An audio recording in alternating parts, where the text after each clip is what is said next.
বন্ধুরা, শীতকালের সবজির মধ্যে একটা অন্যতম সবজি হলো শিম।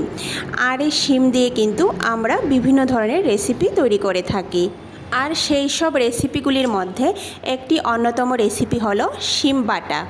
রাধে কৃষ্ণ বন্ধুরা, আমি টুলটুল, আর এই টুলটুলের রান্নাঘরে আপনাদের সবাইকে স্বাগত। সবার প্রথম আমি এখানে এক মুঠো শিম ভালো করে ধুয়ে নিয়ে নেব। তারপর একটা ছুরির সাহায্যে শিমের দুই মাথা সহ শিমের যে আঁশগুলি থাকে দুই সাইডের সেগুলি ফেলে দেব। এবার শিমগুলিকে আমি বড় বড় টুকরো করে কেটে নেব। বন্ধুরা, একটা শিম আমি কেটে নিয়েছি। এইভাবে প্রত্যেকটি শিমের আঁশ ফেলে আমি শিমগুলিকে কেটে নেব। বন্ধুরা, প্রত্যেকটি শিম আমি আঁশ ফেলে কেটে নিয়েছি। এবার আমি এই শিমগুলিকে কি করে ভর্তা বা বাটা করছি দেখে নেওয়া যাক। সবার প্রথম আমি চুলায় একটা প্যান বসিয়ে দেব। প্যানটাকে ভালো করে গরম করে নেব। তারপর এখানে এক বড় চামচ সরিষার তেল দিয়ে দেব। বন্ধুরা, এখানে কিন্তু সরিষার তেলই ব্যবহার করতে হবে। তারপর তেলটা যখন ভালো করে গরম হয়ে যাবে তখন আমি 4 থেকে 5টা শুকনো মরিচকে ভেজে নেব। শুকনো মরিচগুলো যখন ভাজা হয়ে যাবে তখন আমি একটা পাত্রে উঠিয়ে নেব। বন্ধুরা, আপনারা একবার এইভাবে বাটা করে দেখবেন, খেতে কিন্তু ভীষণ মজা হয়। দেখুন, শুকনো মরিচগুলি আমার এখানে ভাজা হয়ে গেছে। এখন আমি উঠিয়ে নিয়েছি। তারপর খুব সামান্য পরিমাণ কালো জিরে ফোড়ন দিয়ে দেব। 1 চামচ পরিমাণ সাদা সর্ষে ফোড়ন দিয়ে দেব।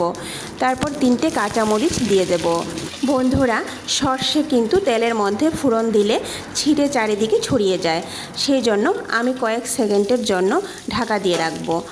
কয়েক সেকেন্ড পর ঢাকনা উঠিয়ে আমি শিমগুলি প্যানের মধ্যে দিয়ে দেব। বন্ধুরা, আমি এখানে 3টে কাঁচামরিচ দিয়েছি। আপনারা চাইলে কিন্তু কাঁচামরিচটা কমিয়ে বা বাড়িয়ে দিতে পারেন। তারপর আমি এখানে স্বাদ মতো লবণ দিয়ে দেব। খুব সামান্য পরিমাণ হলুদ গুঁড়ো দিয়ে দেব। এবার মাঝারি আঁচে সবজিগুলিকে ভালো করে নাড়াচাড়া করে নেব। আর বন্ধুরা, এইভাবে বাটা করলে কিন্তু টেস্ট ভালো হয় আর সময়ও কম লাগে। সবজিগুলিকে ভালো করে নাড়াচাড়া করে 5 মিনিটের জন্য কম আঁচে ঢেকে রাখব। বন্ধুরা, ফিরে আসলাম 5 মিনিট পর। দেখুন, শিমগুলি কিন্তু অনেকটা সেদ্ধ হয়ে গেছে।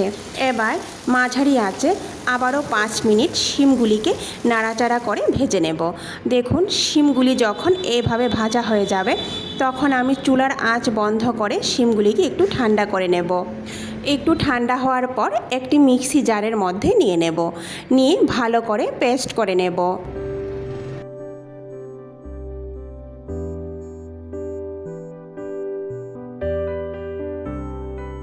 তারপর যে শুকনো মরিচগুলি ভেজে রেখেছিলাম তার থেকে 3টে শুকনো মরিচ আমি বাটার মধ্যে দিয়ে দেব।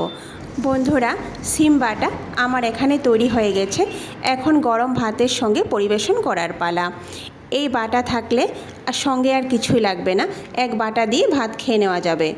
ভিডিওটি ভালো লাগলে সবার শেষে লাইক, শেয়ার আর সাবস্ক্রাইব করে দেবেন।